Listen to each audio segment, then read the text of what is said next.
Hello, Abigail here with the Tarotscopes for Gemini season, Taurus sun, moon, and rising, my Taurus humans. This Gemini season, we're kind of locking back into the real intensity of the season. Not that Taurus season wasn't intense, but we weren't hitting like massive astrological transits in Taurus season, which while it was still stressful, at least for me, really felt like a breather. And I think to a lot of people, like there's a sense of like a little bit of space between events versus the earlier part of this year where it was just like bing, bing, bing, bing, bing the whole time. I'm going to do a rundown of kind of the dates and stuff so you kind of know what's going on.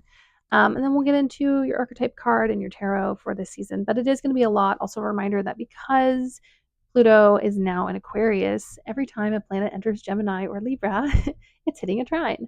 And so there is, and it's going to be like that for the next, well, how many years is 2043? Y'all can do the math. I'm not going to.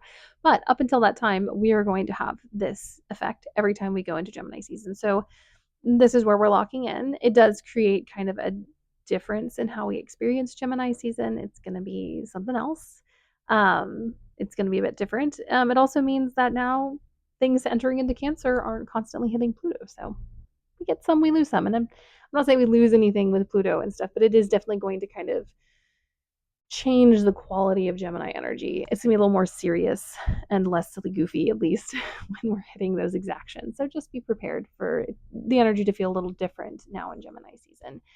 Starting off our massive planetary moments, we start off on the 24th of May with Saturn going into Aries for the first time. We'll have a retrograde on, well, it won't start on that, but it'll go back into Pisces in the fall, late summer, early fall.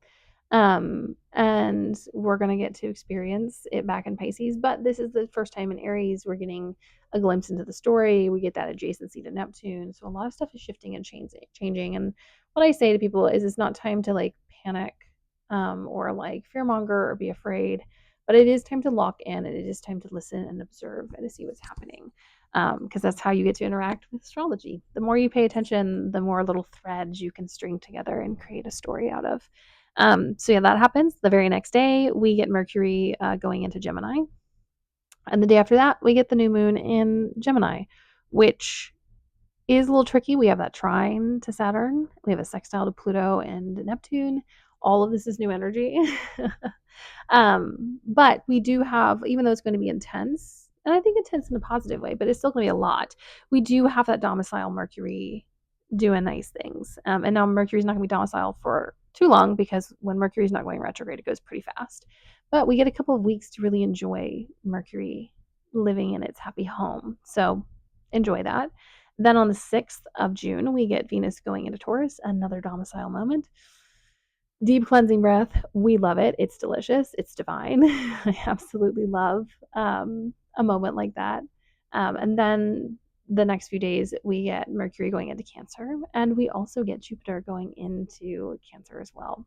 And this is one of the highlights of the year for astrologers, considering how tricky everything has been, because Jupiter in Cancer is exalted. Obviously, it affects everyone based on their chart. Mine is going into a square with Jupiter, which I think is going to be a bit testy, but necessary. So nothing to be scared of. Just we're going to have to deal with some Jupiterian resistance stuff and dealing with some things we haven't dealt with yet, which is totally fine, as I tell myself that. But yeah, and then a few days later, we get the Sagittarius. This is like, I left my notes somewhere. But I think it's like the 11th we get the Sagittarius full moon, which is square the nodes. Is square the nodes. But we do have that exalted Jupiter ruling it. So we have lovely support coming in. So while both of the lunations are tense and probably a lot depending on what you have going on in your chart, we have planetary support, which I love for us.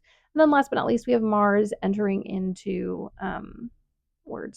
entering into Virgo, which I think like Mars and Virgo can be tricky. It can be hypercritical. It can be a bit mean. But Mars and Virgo in a positive light it really gets stuff done. It is the type of energy where like the details don't get in the way. The details make things easier. And so Mars and Virgo, when it's not caught up in the details and getting overwhelmed, really can like get into the little stuff and make stuff happen really quickly.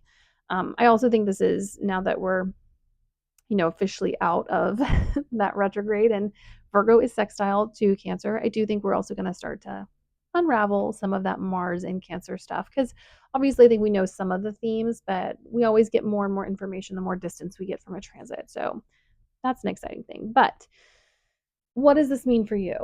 Astrologically, you can always follow along with my weekly stuff, but as far as the cards, your archetype card is the womb, which I think is interesting. Taurus is often associated with, um, well, Cancer is associated with birth and other stuff, and we do have, Jupiter entering Cancer. Taurus is a lot about nurture.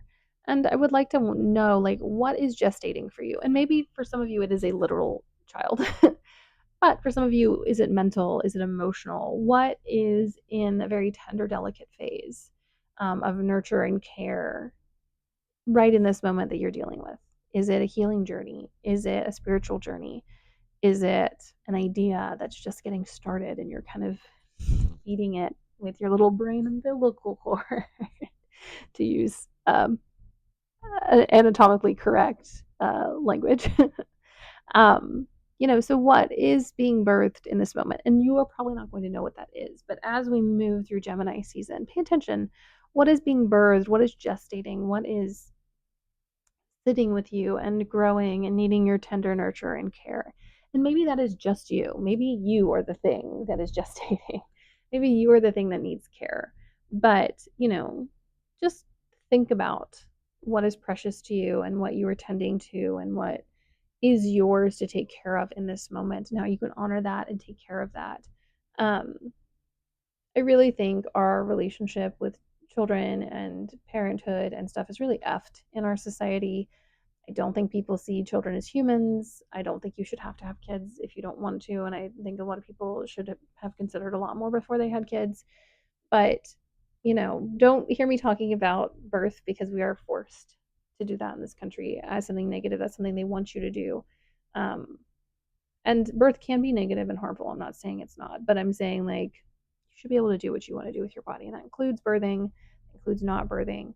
But in this moment, separate it from all of those things and think about it as something, take it outside of the idealized opinions on motherhood that we have in this society to keep women tied to archaic systems, but thinking of something small and precious to you that is indwelling, that requires you to sustain it.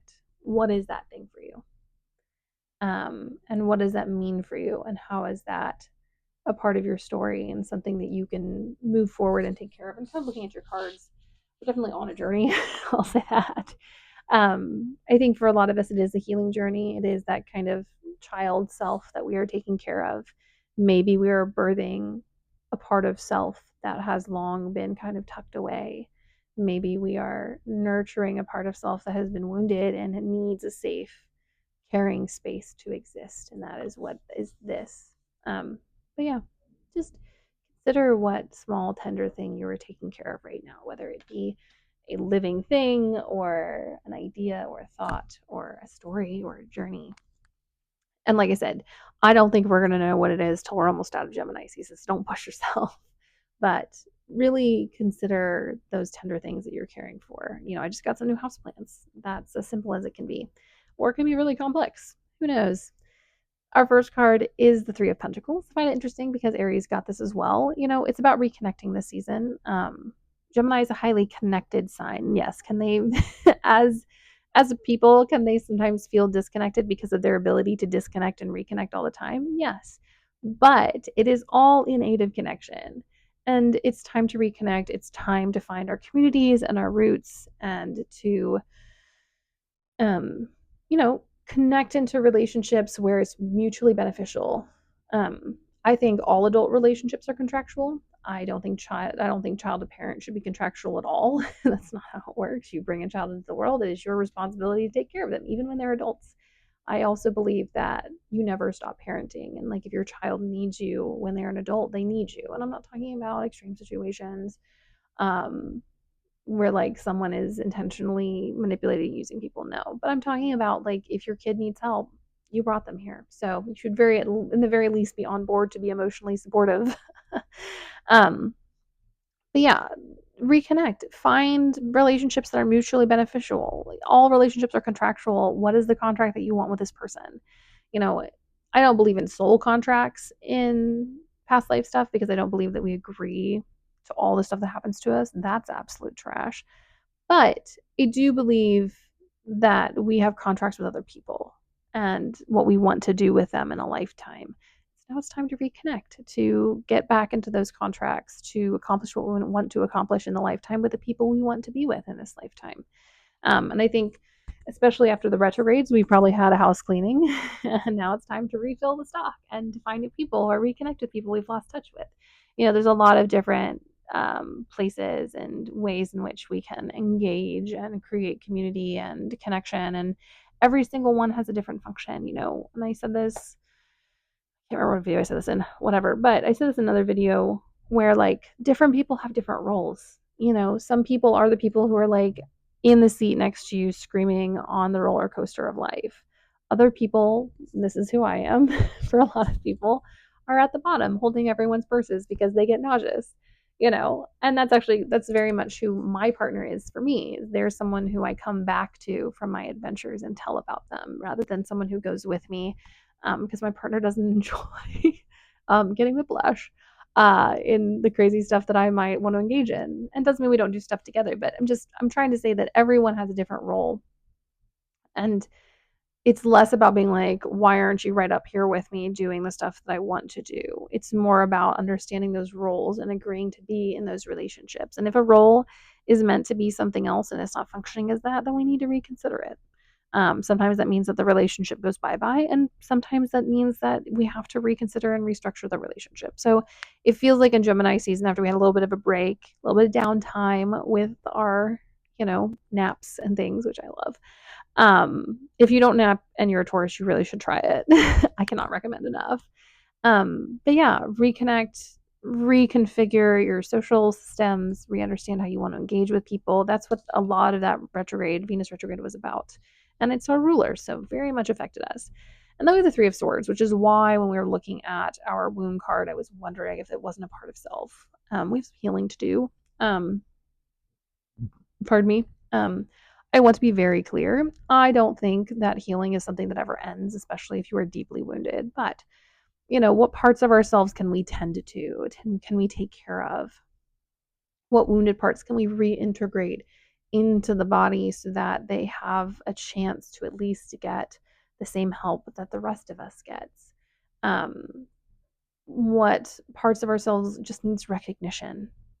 Sometimes it's not healing. It's just being like, that thing hurts. It's like the main thing we need to do, just recognizing that something isn't right.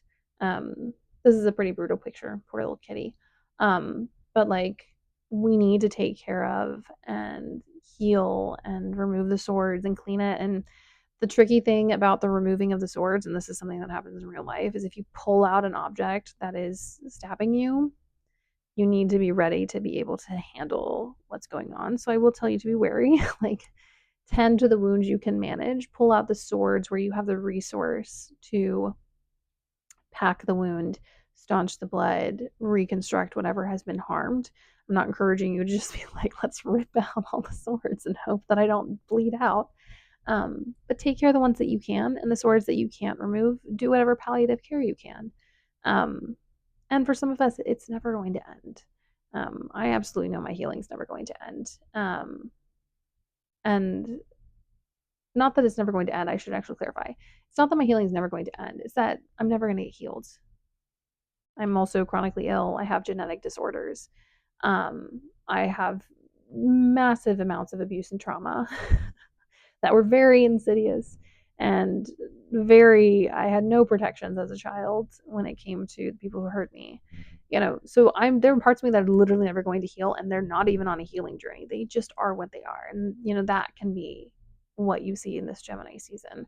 Not everything has to be fixed. I find the whole healing journey have to be healed thing to be very capitalistic. It's that idea that if you're not healed, you can't function and produce stuff. So what good are you? No, you can literally be damaged or unable to work, and it is what it is, and it doesn't remove your value in society. Same with healing. You can be a completely damaged and traumatized person who's never going to heal. It doesn't change the fact that you deserve to exist and live and be happy. So yeah, I think there are going to be strong healing themes. There's a lot going on. That Pluto trine, man. Also, check where Gemini is in your chart. It can be really helpful to know what the topics are. Then we have the world. A lot of really big cycles are beginning and ending and shifting and changing. Um, it feels like, and it's kind of felt like across a lot of these readings, that we're kind of back in a season where so much is happening that some of the best advice I can give is to just be present and to be aware of what's happening and to be open to what the universe is bringing in rather than trying to like micromanage or push things forward. A lot of stuff's being pushed forward already. The universe is already doing things. We just need to make sure that we're taking care of our body and ourself and our womb, um, and the things that we're gestating while all this craziness is happening. And I do love this because I love a good queen moment. We have a Queen of Wands. It's time to get back in touch with our vitality and our fire and our desires, and also to protect those things. It feels very much, if you have a passion project this Gemini season, don't tell everyone because not everyone wishes you well. And I don't want to get like hide everything because everyone's evil. But there are some places and moments on our crossroads and our paths in life where we need validation or something, and we go to a certain person and they just aren't encouraging, and it can really derail us. So be really cautious about who you invite into these really tender spaces of exploration and passion and desire. Um, just let people in who you know are going to support you regardless, and will also support you in failure, and will support you in success, and will support you in nothing. you know, just be cautious. Just know who you're letting into these really tender, sensitive places. It really reminds me back to this womb card. Like, be cautious of what you're putting in and taking out, because it really is going to affect the really delicate, beautiful inner workings and growth that's happening right now. And last but not least, we have a King of Cups. It is time to expand into your emotional capacity. It is time to be overflowing. It's time to be like, no, I'm not too much. You just want too little. So allow yourself to step into this emotional maturity and this ability to like maintain regulation. Things are really crazy. And I want to be clear, regulation isn't finding a point at which you don't have feelings or a point at which you're not upset. Regulation is the ability to swing and navigate and move through extremes, because the world is an extreme place. Um, so be strong, fill your cup, drink your drink. Tell people, you know what, this is where I am today, and I'm not feeling like changing that. I obviously think that we should change and adjust based on, the collective needs, but I also think there's a part of us who just needs to be accepted for exactly who we are. And a part of that acceptance is us accepting ourselves. Like, I believe in constantly growing and changing, but there's also parts of myself that don't need to grow and change. Like, I'm an autistic person who lives in this world, and I'm sensitive to sound. I'm never going to get over the fact that sound is really jarring to me, and overwhelming. And I didn't know it for years and was always upset about stuff. That's never changing, and I don't need to change it. I don't need to build stamina.